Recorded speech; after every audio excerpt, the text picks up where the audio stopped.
Hello, good morning everyone. Maayong buntag. Thank you very much for inviting me to this conference. Natutuwa ako. I'm very happy to be addressing this audience kasi just like they mentioned sa introduction ko, yung first job ko ay sa Mindanao. So there's a special spot in my heart for Mindanao. No? Okay. So I will be presenting to you this morning the Zero Hunger Lab, and I'm glad that Monsi went ahead of me. No, sabi niya act now. And in my presentation, I will be thanking 200 volunteers from USTP for this initiative. Ang tawag namin dito, and we're partnered with USTP and Kids Who Farm and a few other partners, the Food Systems Ambassador. Okay. So the Food Systems Ambassador Challenge, well, let me give you an overview. No? So una, I will give an background, sino ba kami, and then ano yung challenge, and then what we can do. No? Especially this shout out to students who are looking for at least 200, prefer more students. No? So that yung nabanggit kanina, the quadruple helix, tying together innovations, university research, industry, and community development. That's what we will discuss in my presentation. So first, who are we? No, as mentioned, the Civic Asian Development Academy started as my student project, along with a few classmates MIT. I was enrolled in the D Lab, Development Ventures Lab sa Massachusetts Institute of Technology.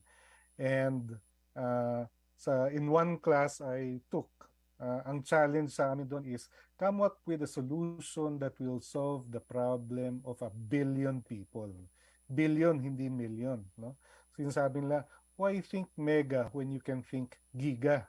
So talagang scale yung pinapag-usapan doon, and Civica was my project. No? So now Civica Asian Development Academy works at the intersection of innovation, leadership, and impact.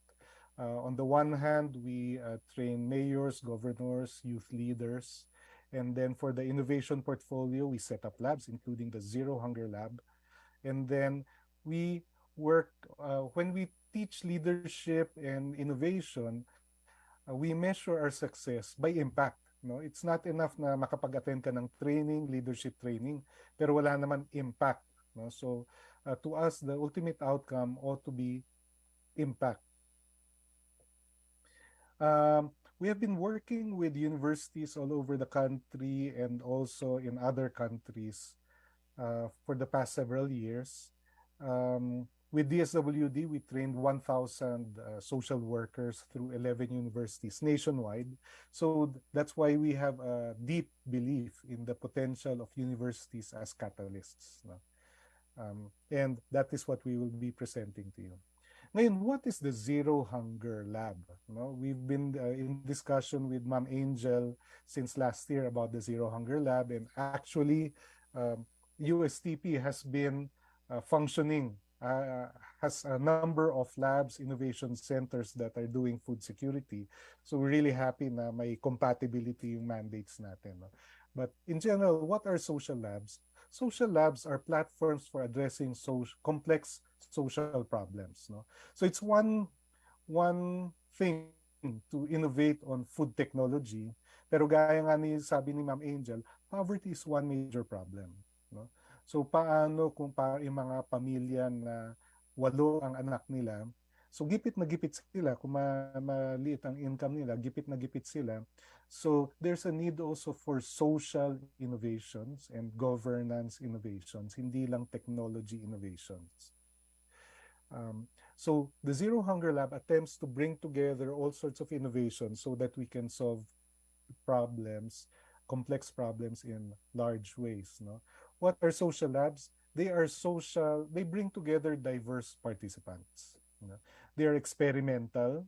Hindi to one time lang, no? Pero ongoing. So we imagine that the Zero Hunger Lab in Northern Mindanao could have a 3 to 5 to 10-year agenda hanggang nasosolve na actually, no? Until we're actually able to solve the problems. No? In this case, maybe poverty, malnutrition, food security. And then they are systemic. Hindi to tingi-tingi. No? These are not social labs work on systemic solutions. And we'll get to discuss that a little more. So here's one example of a social lab that we set up in Sultan Kudarat. It was supported by UNICEF. And in this picture, this guy in black, siya yung municipal mayor. No? And then we asked the mayor to share the problem set of the municipality. This is the municipality of Calamansig, Sultan Kudarat. He shared the problem set. Ang two top problems niya was childhood malnutrition. They had high childhood malnutrition rates. And then teen mental health, because in this senior high school, the year before, there was a completed suicide. No? So, ang nangyari, these are senior high school students presenting their research finding based on the problem set shared by the mayor. So naturally, the mayor showed up, no? Kasi yun yung problems na gusto niyang pa-solve.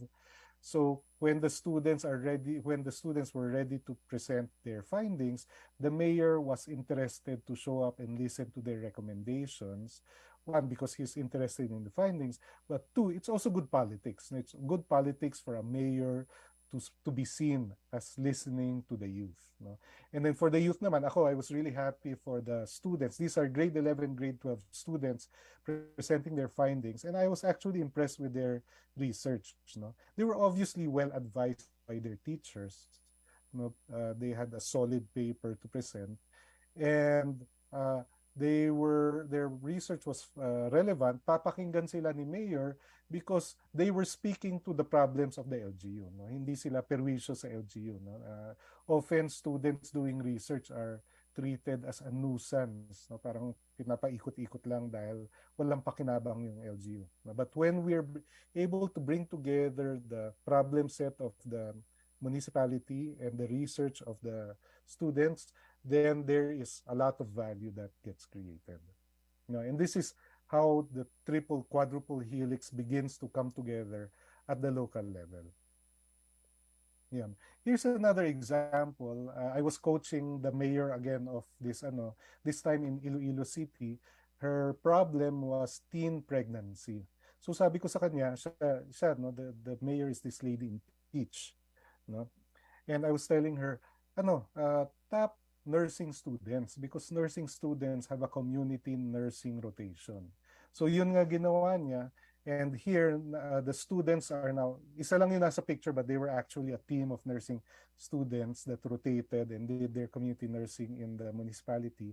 They're now presenting their findings to the mayor and the technical working group of the municipality. No? And then nakikinig talaga sila. Kita mo, sabay-sabay, they dropped whatever they were doing to listen to the findings. Kasi ito na yung mas matalas na analysis. No? The team gave a really good analysis. Of course, they were advised by their teachers on how to analyze it. So, yun, this is how, again, student interventions can be very influential at the LGU level if we locate it in the right match it with the right problem set, and then if we have a lab platform as a vehicle for engaging the university, no, para hindi tayo mukhang gusgusin na estudyante na naghahanap ng i-research. So I propose this experiment in through the Zero Hunger Lab in the province and in the region, Region 10. Can we engage 200 plus USTP students who will catalyze and decrease in a number of undernourished children by 20,000 by the year 2025. No? So ang baseline, as of last year, in Region 10, there were over 30,000 children who were stunted and severely stunted all over Region 10.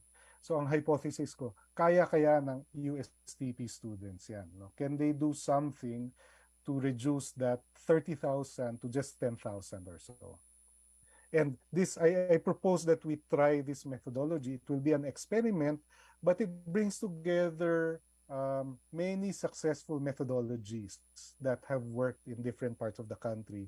So we just assemble of these all of these solutions in Misamis Oriental and Region 10, no? Through USTP as catalysts, no? Feeling ko parang ano yan, parang just as the vaccination saved lives, no? I would like to think that volunteer USTP students can also similarly save lives, no? Children die of malnutrition pag talagang severe, kinamamatay yan, eh, no? And if we're able to mobilize students who will do this work, no, and I'll share with you the methodology, then you will actually save lives and reduce childhood malnutrition by the thousands if we are really effective. I propose that we use a network of platforms. First and foremost, USTP. You know, you have, I think, 8 campuses, 17,000 students. That's so much brain power. No? That's human capital. Puhunan yan. The question is, how can we deploy the human capital that resides within USTP? And then we will also engage the Sangguniang Kabataan. It's a youth network. No? They have provincial networks. They have Viber groups, chat messenger groups. So isang message lang, kumakalat yan, na yan throughout the province. And then, of course, Kids Who Farm, no, with Monsi. Monsi and I have been in conversation for a year, at least a year already.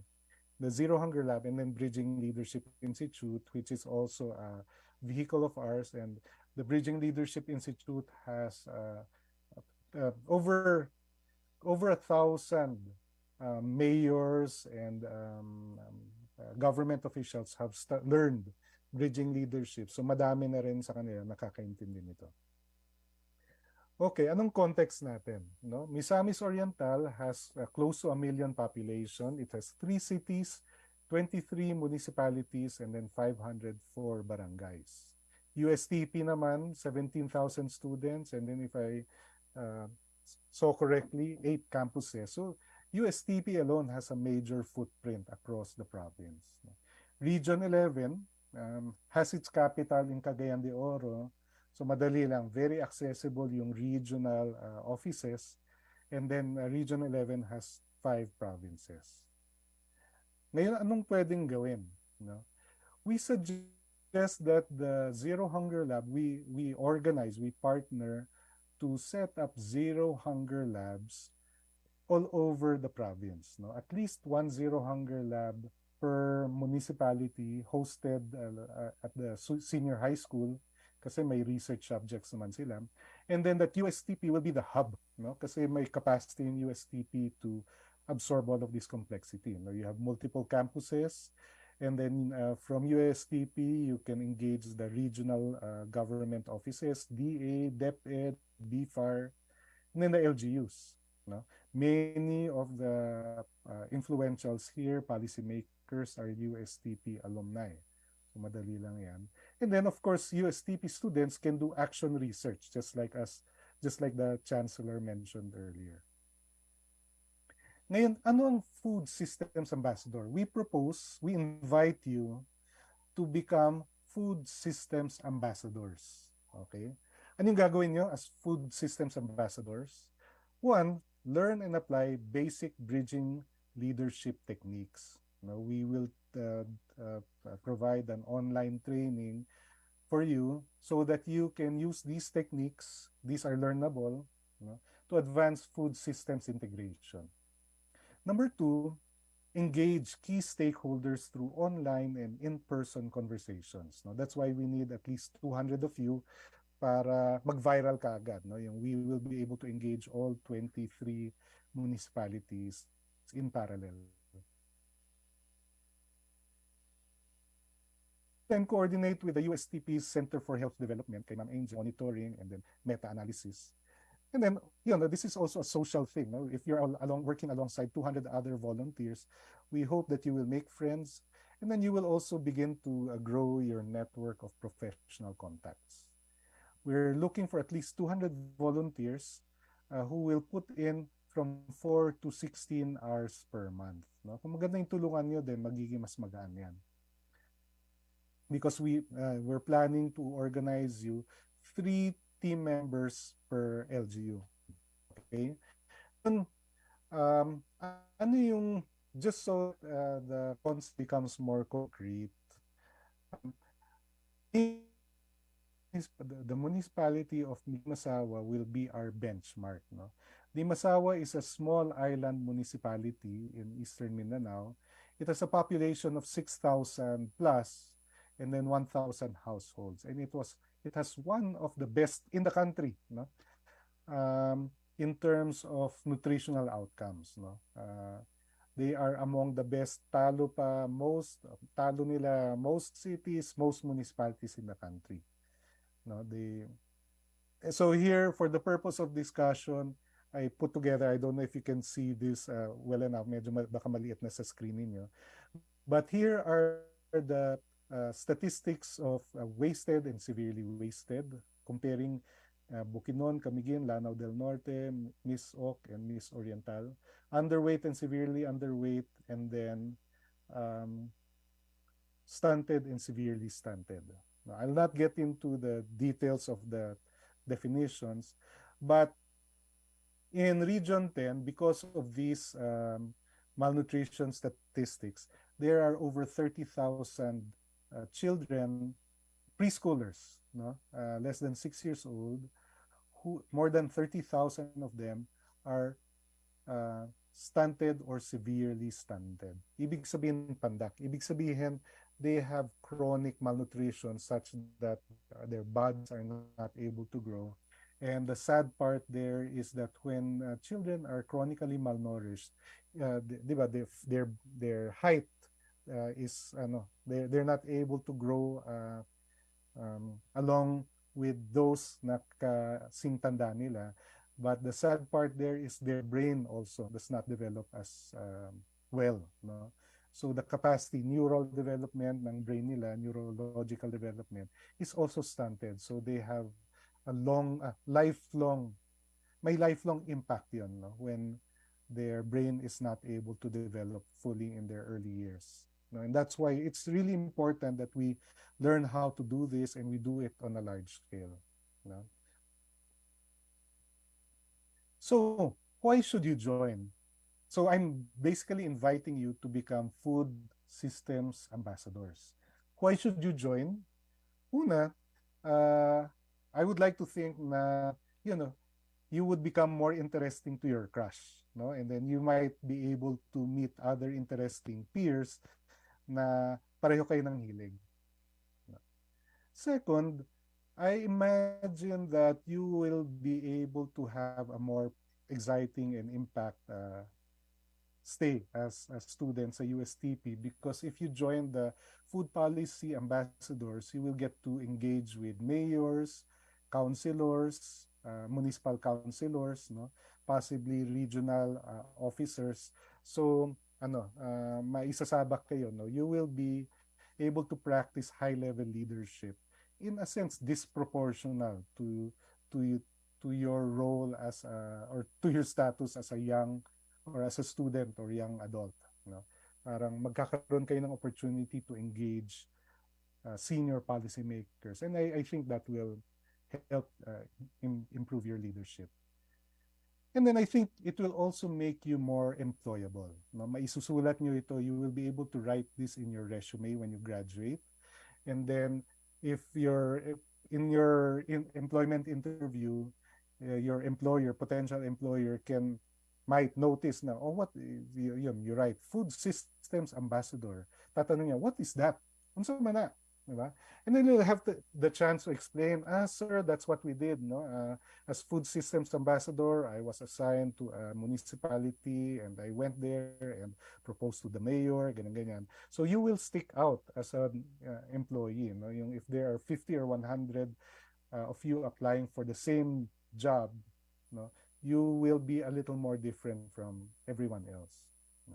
And then you'll also gain professional contacts. No? You'll be meeting professionals. Kung magaling yung pagdala ninyo, then you will stick out, and kung text meet na nila kayo, pag may opening, then they can text you and they'll say, hey, may opening kami dito, would you be interested? No? So you will be already widening your professional contacts.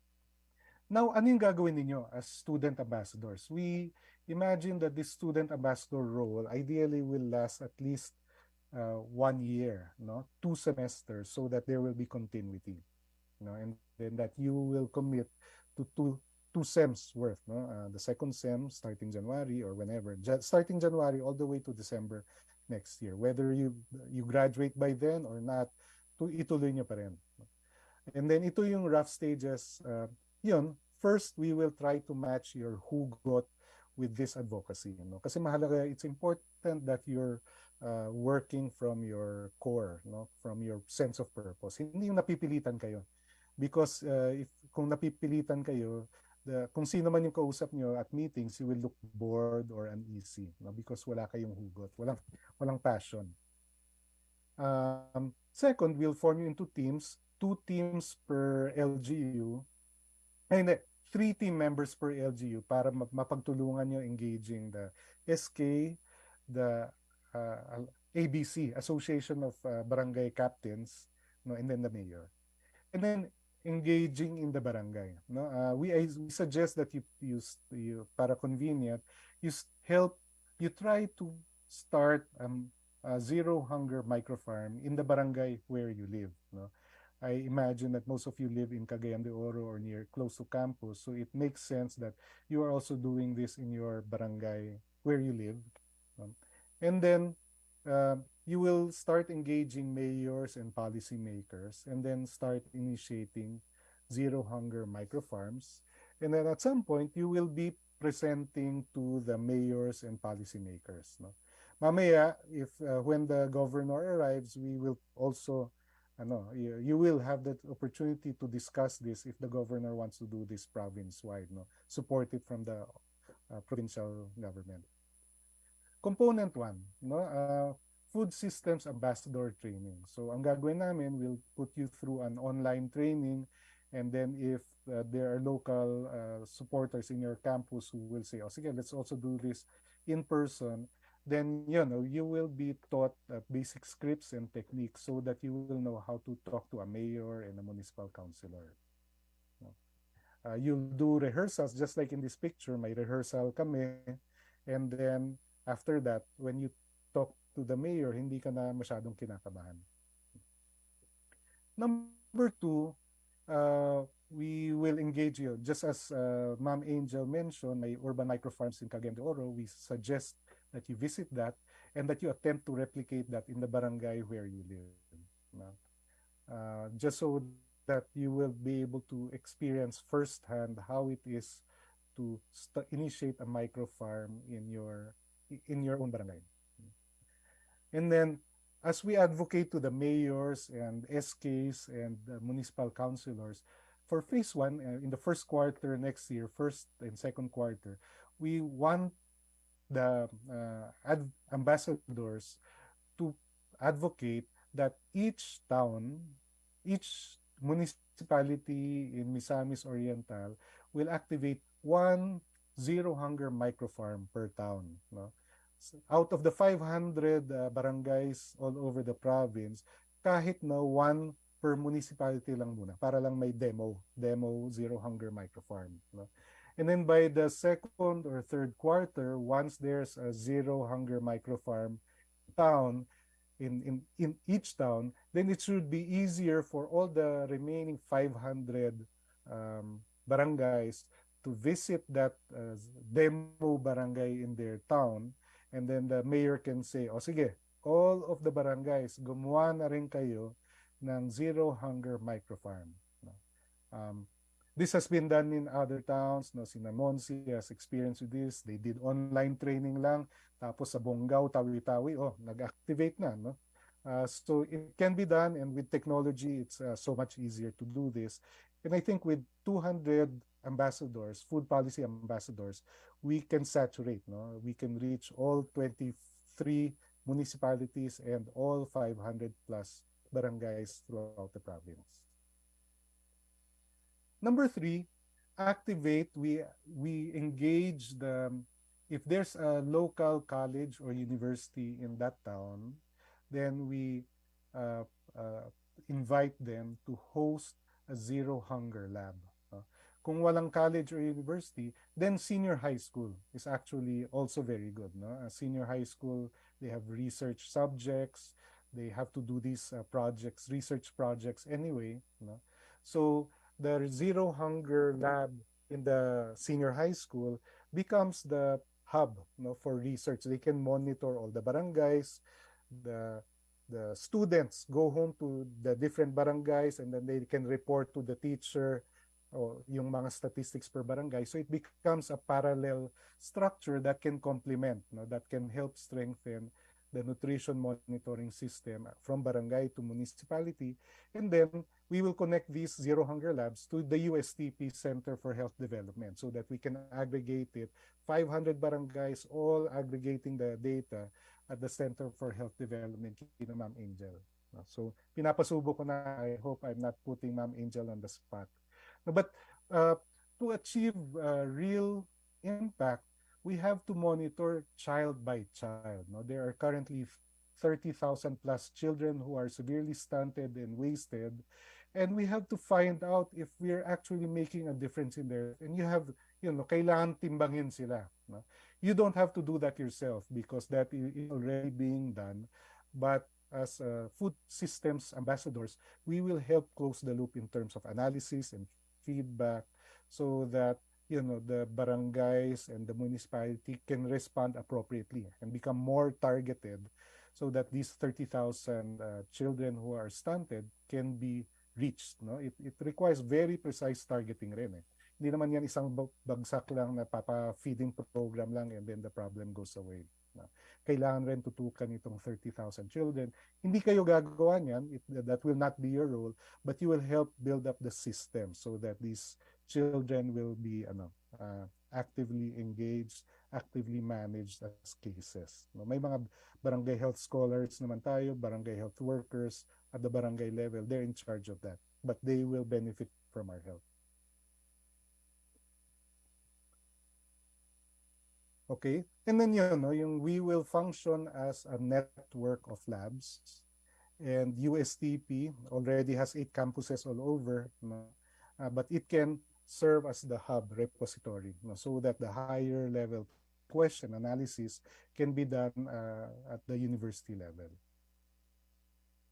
And then number 4, provincial and regional engagement. No? I'm sure that USTP has students from Bukidnon, from Camiguin, from Misamis Occidental, from Lanao del Norte. So we encourage those students, dahil yun yung home province nila, to do the same. Sila na maging ambassador in their own provinces. They will give them training so that they can engage the governor, the provincial board, ganyan. So it's important that we have traction in Misamis Oriental so that we will have more credibility and legitimacy as we take this message to the other provinces. Yeah. And then Cagayan de Oro is the regional capital, so it's easy, very accessible to engage the regional offices of DA, BFAR, National Nutrition Council. We can regional level, and that close to encourage and brown bag and by my students. I taught an undergrad class. That's what they project ko students ko to convene policy brown bag discussions, and then they invited the City Hall sa Quezon City, mga officers. So yun, yung the youth, the ambassadors can also be conveners of policy brown bag discussions. So this is my last slide. Join us. Now we're looking for at least 200 USTP students to launch this campaign. It's a campaign that is most intense in the province so that we reach all 500 barangays. And then we also want to extend it throughout the region. So yung mga estudyante from Bukidnon, Lanao, the other provinces, you too can be the ambassador so that you can replicate it. You'll form teams. Here's the URL. So you can scan the QR code and get to the URL. There's an application form there. The link to the application form can also be found on the Facebook page of this event. No? So, yeah. So this is my last slide. Thank you very much.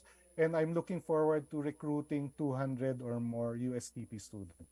But then we can always invite students from other universities. But nagiging mas komplikado yun if we have to coordinate with other, mabuti ng, if you can mobilize 200 students, you may be NSTP students or research students or I don't know whatever, no?